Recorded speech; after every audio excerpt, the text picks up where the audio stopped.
Oke, bismillahirrahmanirrahim. Assalamualaikum warahmatullahi wabarakatuh. Terima kasih rekan-rekan semua. Saya ucapkan mohon maaf yang sebesar-besarnya karena perkuliahan kita di minggu 9 ini kita adakan secara asinkron dengan record video dari materi di minggu 9. Di minggu 9 teknik otomasi, saya mencoba untuk sharing bersama mengenai review, ya. Yang pertama tentang review bagaimana kita memahami teknik otomasi dalam sistem instrumentasi. Dalam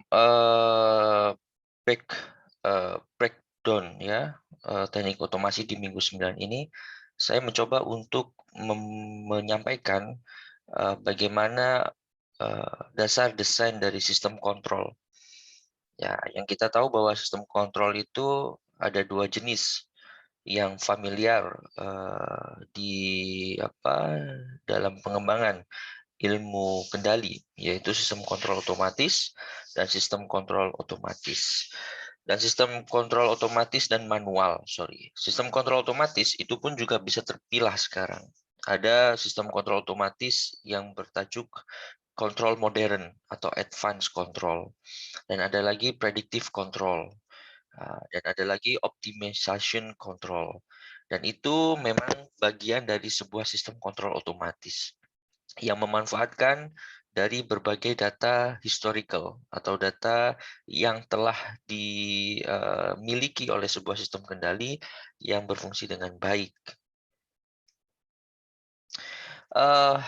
Yang kedua, kita akan membahas pentingnya sebuah pemodelan sistem dalam teknik otomasi.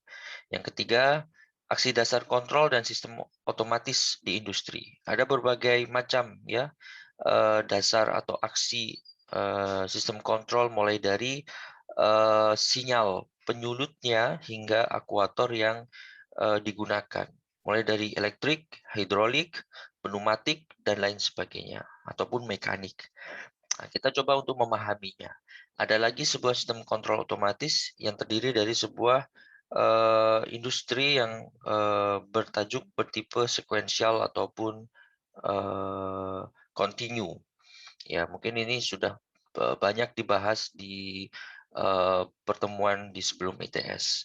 Bagaimana jenis-jenis sistem kendali otomatis yang bertipe sequential ataupun continue.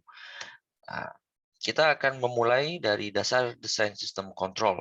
Dasar desain sistem kontrol itu tidak lepas dari adanya sebuah diagram blok.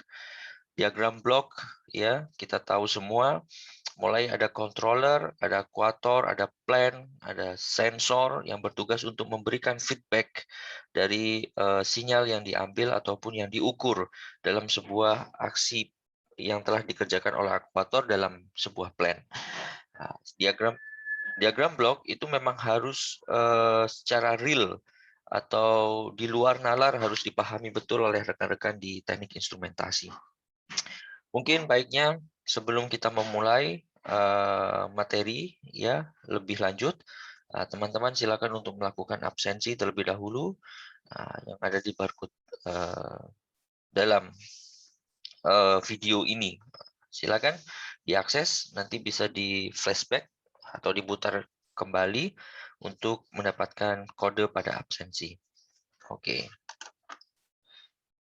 Oke, bicara mengenai desain sistem kontrol ya, yang tadi pertama kita sampaikan bahwa itu tidak terlepas dari sebuah diagram blok ya.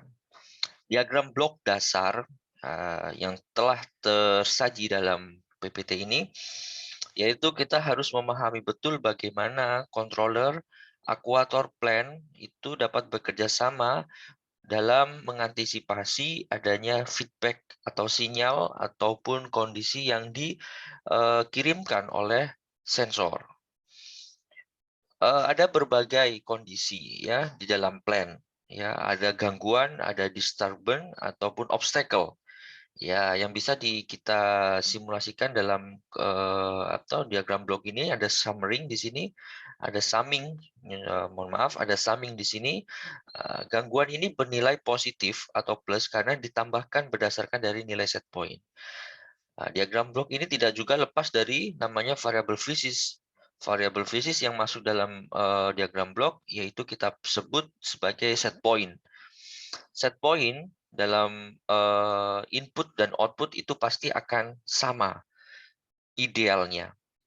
Jika kita masukkan variabel input suhu dengan set point, seperti contoh 28 derajat Celcius, maka keluaran yang harusnya kita harapkan atau kita sesuaikan adalah 28 derajat Celcius dengan temperatur sebagai variabel fisiknya. Oleh sebab itu, gangguan yang ada di dalam sebuah plan ini bisa mengakibatkan suhu yang mungkin telah diberikan aksi oleh akuator 28 derajat Celcius itu akan menjadi lebih tinggi atau diganggu, ya, disturbance, noise ataupun obstacle yang ada dalam kondisi plan. Biasanya tiga kondisi tersebut yang mengakibatkan sebuah sistem kontrol itu dinyatakan sebagai sistem kontrol yang robust, ya, ataupun tingkat kehandalannya dapat diklasifikasikan. Gangguan noise ataupun obstacle pada sebuah sistem kendali modern itu dapat diprediksi sebenarnya dalam kondisi yang kondisi plan yang berkategori linear. Berbeda dengan kondisi yang non-linear. Apa itu maksudnya linear dan non-linear? Kita akan bahas nanti lebih lanjut. Jadi dalam sebuah sistem, ya, kita harus bisa mempetakan selain dari sistem itu bertipe sekuensial dalam sisi proses ataupun continuous, kita juga harus pilih bagaimana sistem kontrol itu dikategorikan sebagai sistem non-linear ataupun sistem linear. Itu yang penting, rekan-rekan semua. Ya, apa yang dimaksud linear dan non-linear? Kita lihat lingkungan, ya, lingkungan dalam sistem kontrol, ataupun mungkin skup terkecilnya adalah plan. Jika kita main robotik, ya, mungkin teman-teman yang ada di permainan atau fokus ke robot ataupun ke motor-motor, dalam sebuah plan robot, ya, itu bisa jadi track ataupun jalan ataupun mungkin rute yang ditempuhnya itu bisa dikondisikan sebagai kondisi yang tetap steady state, ya, ataupun mungkin seperti contoh IKAR, ya, yang dicontohkan di ITS sekarang. IKAR dia hanya bisa melakukan autonomous vehicle-nya dari rute yang pernah dikenalinya. Nah, itu yang disebutkan dengan sistem linear. Berbeda dengan kondisi non-linear. Seperti contoh non-linear, bagaimana pergerakan dari motor, ya, motor pada mobil robotik seperti IKAR itu, dia harus melakukan proses kontrol berbelok ke kiri, ke kanan, ya, ataupun berhenti, maju dan mundur itu tanpa adanya sebuah training atau pemasukan rute yang steep. Nah, itu yang disebut dengan sistem non-linear. Jadi berubah-ubah. Mudahnya pemahamannya adalah lingkungan yang dinamis. Itu mengakibatkan plan ataupun sistem kontrol itu disebut sebagai sistem kontrol yang non-linear. Oke, kita next bahwa sistem kontrol itu secara umum dapat dibagi atas, ya, manual dan otomatis. Ya, seperti sama yang setelah saya sampaikan di awal, bahwa ada sistem manual dan ada sistem otomatik. Dan otomatik itu juga bisa terpilah. Ada modern control, ada predictive control, ada lagi optimization control. Dan ya merujuk pada diagram blok bahwa jaringan tertutup closed loop, ya, dan jaringan terbuka open loop. Jelas, open loop itu biasanya tergambar dari sebuah sistem kontrol yang bertipe manual. Continue dan discontinue atau digital ataupun discrete, ya. Continue analog ataupun discontinue yaitu digital ataupun discrete. Ini sebenarnya berprinsip pada sinyalnya sebenarnya, teman-teman. Dan ada servo mekanisme dan regulator. Ini sistem kendali yang bertipe servo mekanisme yang berprinsip pada kondisi-kondisi kontrol yang menggunakan prinsip mekanik. Dan menurut sumber pergerakannya yaitu elektrik, pneumatik, hidrolis, dan mekanis. Nah, ini merujuk pada akuatornya yang bertipe elektrik, pneumatik, hidrolik, dan mekanis. 1, 2, 3, 4 ya pergerakan dari akuator itu harus dipahami betul oleh teman-teman instrumentasi. Teman-teman harus bisa mengidentifikasi dan menentukan bagaimana sistem kendali itu yang tepat ya dalam penggunaan akuatornya. Elektrik kah, pneumatik kah, hidrolis atau mekanis itu harus sesuai. Jangan sampai teman-teman menyalahartikan bahwa ketika teman-teman ingin menggunakan respon ya piston yang berkategori cepat dalam respon aksinya, Anda menggunakan hidrolis system. Nah, itu juga salah.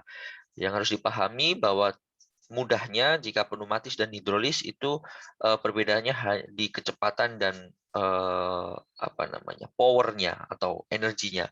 Hidrolis itu lebih kuat dalam menahan ya tumpuan beban ataupun yang mau diberikan aksi. Namun pneumatis itu lebih cenderung keunggulannya ada di respon kecepatannya. Oke, ini kita gambarkan bahwa ada sistem manual dan otomatis ya rekan-rekan semua. Manual ini tergambarkan dalam gambar atau picture di sebelah kiri yang tertulis manual, bahwa itu harusnya ya ada sebuah aksi yang dilakukan oleh pergerakan manusia ya manual yang dilakukan oleh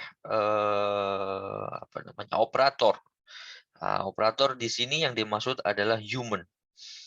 Dia harus membuka dan menutup valve yang ada di sebuah tabung ataupun mungkin di sini adalah mixer ya ataupun boiler, ada heaternya di sini. Dan di sini ada termometer. Jadi manusia tersebut, human tersebut harus melihat suhunya sekarang berapa. Jika suhunya itu naik, maka uapnya harus dibuka untuk pendinginan atau proses pendinginan ataupun untuk melakukan pemanasan ya, heating ya. Dan di sini ada air panas yang keluar ataupun yang masuk ya, sehingga air dingin itu bisa mempunyai output ya menjadi air panas.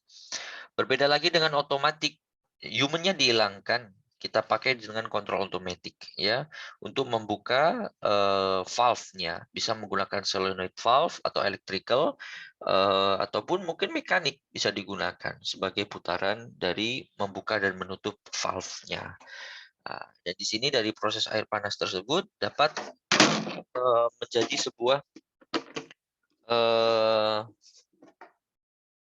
menjadi sebuah aksi ya, aksi valve sebagai akuatornya. Closed loop and open loop. Nah, ini sudah jelas teman-teman ya. Ketika kita belajar dari diagram blok, ada controller, ada akuator, ada plan. Jangan sampai bingung nanti ketika kita tanyakan diagram bloknya. Karena prinsip dari teknik otomasi, walaupun kita belajar juga prinsip manual, kita harus paham betul diagram bloknya.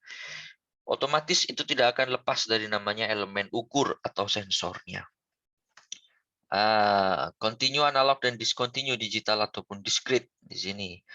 Continue analog ya ini berprinsip ya bagaimana sistem penampung ya yang dikontrol oleh PID. Ini harusnya kebalik nih. Sebentar. Oh ya, mohon maaf ini terbalik ini.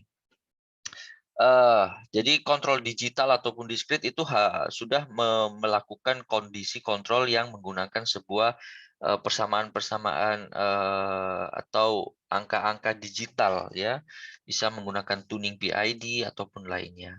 Namun kalau ke continue analog dia hanya menggunakan sebuah prinsip-prinsip dari switch ya atau relay ya, menggunakan sebuah aksi-aksi relay input dan output ya. Sebentar. Oke, betul ini gambarnya. Mohon maaf. Salah dalam pemaparannya mungkin ya. Oke, discontinue digital, discrete. Ini yang dimaksud adalah discontinue dengan prinsip 1-0 ya, ataupun on dan off tetapi menggunakan respon dari sensor. Ya, seperti pelampung ya, seperti pelampung di toilet mungkin yang banyak diaplikasikan, ataupun tandon-tandon yang ada di kegunaan di rumah-rumah. Dia hanya mengaktifkan berdasarkan dari nilai 1 dan 0. Jadi ketika pelampung itu dikondisikan high, maka switch-nya akan menutup akan membuka, sehingga valve-nya juga akan menutup. Jika kondisinya pelampungnya turun, karena kondisinya berkurang airnya, maka switch-nya itu mengindikasikan dia akan close circuit, sehingga mengaktifkan dari valve-nya, high dan low-nya. Itu bisa di setting. Berbeda dengan continue analog, ini menggunakan sebuah bukaan yang bisa diatur. Bukaannya mau bukaan penuh, setengah, ataupun mungkin tutup full. Itu yang dimaksud di sini. Jadi kalau kita menggunakan kontrol PID untuk mencapai nilai set point dari level, dengan aksi buka tutup valve, dia bisa membuka tutup valve-nya itu dengan kondisi-kondisi yang ditentukan, disesuaikan. Bisa dengan open full open, ataupun mungkin half open, ataupun close full, ataupun mungkin seperempat buka, itu juga bisa. Jadi ada indikasi bahwa dia berdasarkan dari aliran yang ada di dalam input dan mendapatkan respon dari sensor di pelampungnya. Oke, perbedaannya adalah bagaimana kita bisa mengkondisikan sistem kendali itu menjadi sebuah sistem kendali yang presisi untuk mengatasi sebuah permasalahan dalam sistem yang ingin kita kendalikan. Sebenarnya apa Pak pembedanya kalau kita buka tutup setengah dengan buka full langsung gitu kan? Ya kondisinya memang ketika ada proses sebelum tabung atau sebelum ini yang dialami dalam sebuah sistem, itu akan berefek. Jika kita menggunakan discontinue digital atau discrete yang berindikasi 1-0, itu akan berdampak aliran masuknya itu belum tentu sama atau konstan. Sehingga dan targetnya juga harus kita pikirkan. Targetnya itu jika kita alirkan dengan aliran yang konstan, apakah dia bisa menutup dengan presisi dari aliran air? Itu yang mungkin menjadi sebuah perhitungan. Ya, tetapi biasanya kalau kondisi-kondisi yang mudah untuk dikendalikan seperti level, itu dengan menggunakan discrete ataupun discontinue tanpa membuka dan menutup dengan treatment setengah ataupun full, itu masih bisa menjadi rekomendasi sistem kendali. Berbeda dengan ketika kita menggunakan pada variabel fisik seperti pressure, seperti temperatur yang ada di plant-plant besar seperti boiler dan lain sebagainya. Itu harus menggunakan sebuah sistem kendali yang bersifat kontinu, Oke. Jadi ada lagi ketika teman-teman harus atau telah memahami sistem kendali dalam sebuah plan ataupun konsep sistem, kita harus mampu untuk menerjemahkan dalam bentuk diagram blok. Ini mungkin sudah paham betul. Tetapi diagram blok diagram blok dasar ini mudah untuk diartikan atau ditafsirkan. Tetapi berbeda dengan sistem yang lebih kompleks lagi. Jika sistem kompleks, maka diagram bloknya akan berbelit-belit, rekan-rekan. Mungkin ada disturbance-nya, ada obstacle-nya, sehingga perlu dikendalikan dulu obstacle-nya. Baru kita masukkan ke dalam sebuah sistem kontrol. Jadi dalam sistem kontrol, itu ada yang di dalam sistem kontrol, di atasnya lagi ada sistem kontrolnya lagi.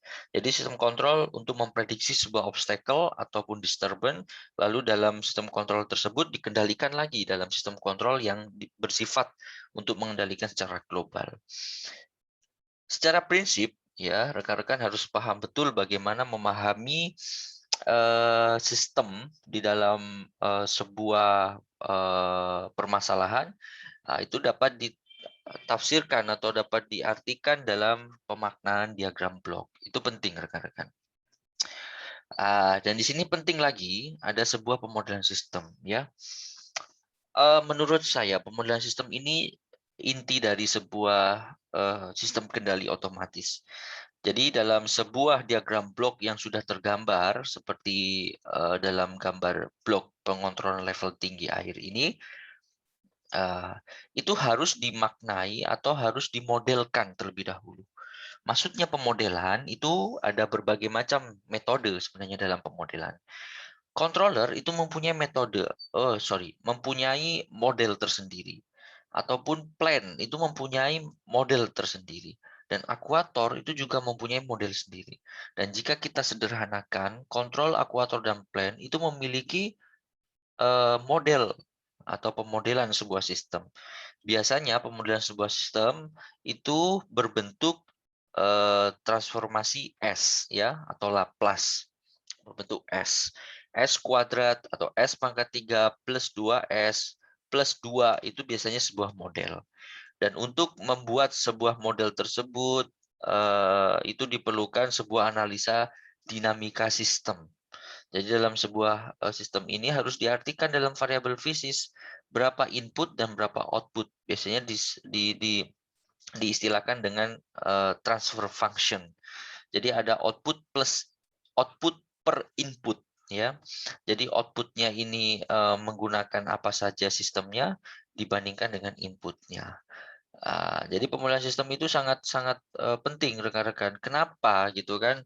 Karena dalam sebuah sistem kendali untuk menggunakan sebuah controller yang tepat, ya, pemrograman controller atau metode logik continue seperti tadi PID dan lain sebagainya, itu harus idealnya disimulasikan terlebih dahulu. Jadi ketika ada sistem, ya, yang mungkin teman-teman ingin kontrol, mungkin dalam suatu ruangan ada AC-nya, teman-teman harus membuat seperti pemodelan. Contoh pemodelannya adalah bagaimana suhu ataupun AC di dalam ruangan itu dapat diartikan dalam matematis model. Seperti ini contohnya. Ini pemodelan yang sederhana sepertinya, ya. Perubahan tinggi fluida pada tangki sebesar 0,3 meter karena dia level. Jika resistansi air pada valve keluaran adalah 0,52 kali 10 pangkat 4 detik meter kubik, dan kapasitas tangki adalah C sama dengan 0,02 meter persegi, level tinggi air, bagaimana respon dari sistem tersebut? Nah, ini bisa disimulasikan menggunakan MATLAB, teman-teman. Jadi pertama harus di dinamika dibuat dulu transfer function dari arti dari perubahan tinggi fluida, resistansi valve-nya, dan kapasitas tangkinya. Mungkin ini sudah masuk di dalam mata kuliah di dinamika sistem. Jadi kita tidak secara detail untuk melakukan ini.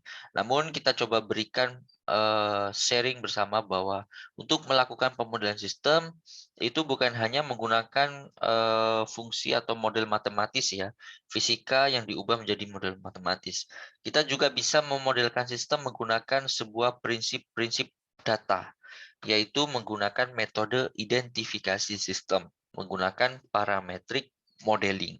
Nah, itu teman-teman bisa belajar nanti, diklik saja identifikasi sistem. Nah, itu bisa menampilkan model-model. Itu tujuannya apa? Nah, tujuannya adalah sistem-sistem yang susah sekali untuk dimodelkan. Karena sistem non-linear mungkin, ya, sistem-sistem yang sangat sulit untuk dimodelkan. Maksudnya adalah dipahami tinggi fluidanya itu tidak bisa diukur contohnya. Nah, itu bisa muncul dari data-data pemodelan dari output dan inputnya. Yang terpenting, rekan-rekan punya data output dan data input, nah itu sudah cukup. Data output dan data input berdasarkan dari variabel fisis ya, rekan-rekan. Jadi rekan-rekan harus memahami dulu, mengidentifikasi variabel fisisnya apa nih dalam sistem. Lalu Anda cari data output dan data inputnya. Sebanyak mungkin ya, semakin banyak data yang Anda miliki, data input dan data output, maka black box yang ada di tengah ini kita bisa dapatkan pemodelannya. Mudahnya, contoh, saya mempunyai data input ya, valve ini aliran yang ada di dalam valve ini dengan mungkin variabel fisis yaitu aliran ya, Q. Aliran di sini saya ketahui inputnya dan outputnya dialiri juga bisa masuk. Datanya keluar. Dan dari data input dan output ini bisa kita bandingkan dan kita dapatkan modelnya dalam black box. Ini ada juga model sistem mekanik ya, transfer function. Ini untuk mengetahui modelnya. Dan aksi dasar kontrol dan sistem otomatik di industri. Ada kontrol dua posisi on off ya, ini banyak yang tadi itu discontinue. Itu bisa berupa mechanical ataupun electrical ataupun mungkin pneumatik, dan ada lagi kontrol PID. Nah, ini mungkin yang kita fokuskan dalam mata kuliah kita. Jadi, teman-teman harus paham betul, mungkin di sebelum ITS Pak Toto sudah pernah menyampaikan bahwa kontrol PID ini merupakan kontrol konvensional ya, bertipe konvensional. Kenapa konvensional? Karena tidak bersifat adaptif. Jadi parameter-parameter yang ada di dalam PID itu sifatnya adalah statis, tetap. Ya, jadi kalau plan-nya berubah non-linear yang tadi saya sebutkan di atas, maka PID ini cenderung lebih apa ya, sistem kontrolnya jauh lebih tidak optimal. Berbeda dengan plan-plan yang bersifat linear. Jadi lingkungannya ya sudah bisa diprediksi itu-itu saja. Di Starburn-nya sudah tetap itu-itu saja. Nah, itu PID ini lebih robust sifatnya. Jadi dia lebih handal dan lebih tahan gempur ya sifatnya. Jadi secara umum tentang kontrol PID adalah ini telah dipakai sejak tahun 1930-an. Jadi sudah lama sekali PID ini digunakan. Namun update-nya PID ini sudah mengalami pengembangan dari sisi keterbaruan dengan kombinasi sistem kontrol seperti PID yang bisa dituning dengan berbagai macam sistem kendali dan sangat baik dipelajari dan dipahami ya, karena ini sistem kendali yang mungkin dirumuskan secara sederhana walaupun dengan metode-metode matematis. Itu dapat dipahami dengan parameter-parameter yang mudah dipahami, mulai dari proporsional, integral, hingga derivatifnya. Struktur optimal pada proses orde 1 dan orde 2 melalui asumsi. Ya, asumsi ini bisa dikategorikan sebagai asumsi simulator dan selalu menjadi pilihan pertama saat mendesain sistem kontrol 90%. Ya, ini realnya dalam praktisi, mungkin teman-teman di saat melakukan magang ataupun mungkin di industri ya, banyak sekali industri-industri yang masih menggunakan sistem kontrol PID. Ini karena industri itu kan cenderungnya lebih statis ya. Berbeda lagi dengan sistem kontrol yang ada di dalam pengembangan vehicle contohnya, seperti autonomous car dan lain sebagainya. Itu sangat susah ya. Contoh Tesla membuat autonomous yang bisa bergerak sendiri dengan berbagai obstacle ya, dengan sensornya seperti sensor jarak ataupun mungkin menggunakan radar dan lain sebagainya. Dan terdapat banyak variasi kontrol PID. Variasi kontrol PID ini maksudnya adalah pengembangan PID yang bisa di-combine. Mudah diterapkan dalam simulasi, ya. Simulasi sementara banyak yang menggunakan MATLAB, ya. Setiap mode atau aksi kontrol PID lebih baik dipelajari secara tersendiri. Jadi PID itu bisa terpisah rekan-rekan. Ada yang proporsional sendiri, ada yang integral sendiri, ada yang derivatif sendiri. Proporsional dan integral itu bisa digabungkan menjadi sistem kontrol PI. Dan ada lagi sistem kontrol PD atau mungkin sistem kontrol PID. Bagaimana sistem kontrol ID, Pak? Bisa, tapi memang cenderung responnya atau karakteristiknya lebih lebih buruk ya daripada ketika kita tidak menggunakan sistem kontrol proporsional. Karena sistem PID ini sebenarnya saling berkaitan atau saling mendukung.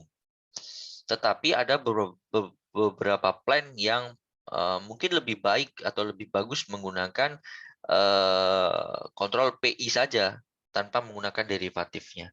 Sehingga teman-teman harus paham betul bahwa dalam menggunakan sistem kontrol PID itu harus memahami karakternya.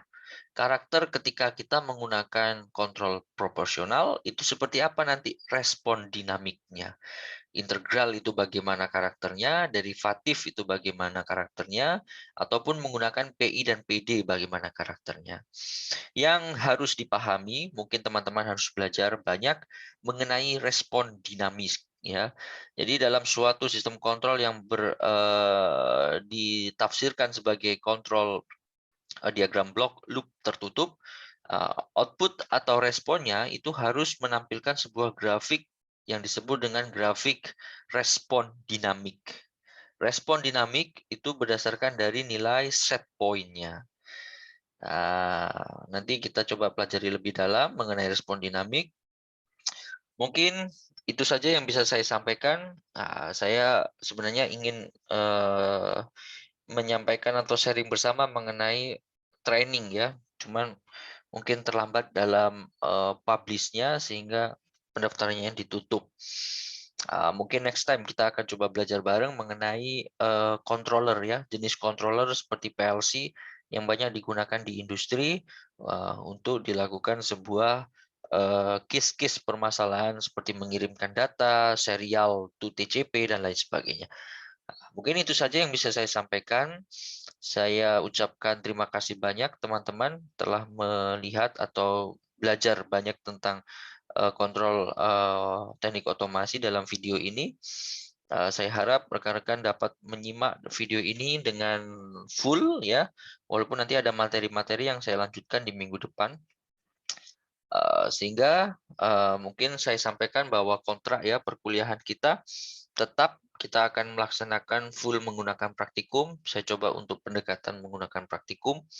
Praktikum yang bersifat daring karena kita masih dalam kondisi pandemi, tidak didukung ya kalau kita harus melakukan praktikum di lapangan.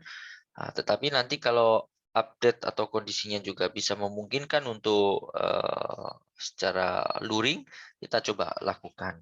Mungkin itu saja yang bisa saya sampaikan. Sekali lagi saya ucapkan terima kasih dan salam sehat untuk semuanya. Wabillahi taufik walhidayah. Wassalamualaikum warahmatullahi wabarakatuh. See you next time rekan-rekan semua.